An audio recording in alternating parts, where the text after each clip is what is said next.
con ăn sập hơi chung ấy nè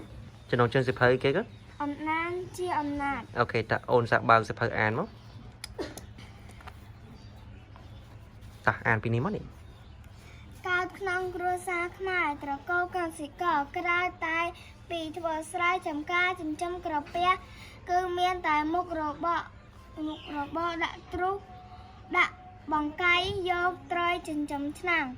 ក្រៅពីនេះខ្ញុំតែងតែប្រឹងប្រែងរៀននៅតាម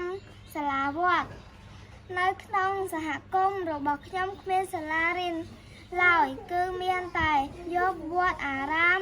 ជាសាលារៀនក្នុងអំឡុងទសវត្សរ៍ឆ្នាំ 1995 នៅទីនេះមានទីហ៊ានដើរដៃប្រដាប់ដោយកាំភ្លើងពេលខ្ញុំជួបទីហ៊ានទាំង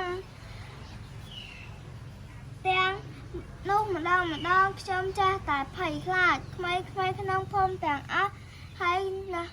នឹងខ្ញុំចាស់តែនាំគ្នាប្រឹងប្រែងរៀនបណ្ដាលជួយការងារឪពុកម្ដាយរហូតដល់ចប់ថ្នាក់បឋមសិក្សាបន្ទាប់មកយើងក៏បានបន្តដោយអនុវិទ្យាល័យ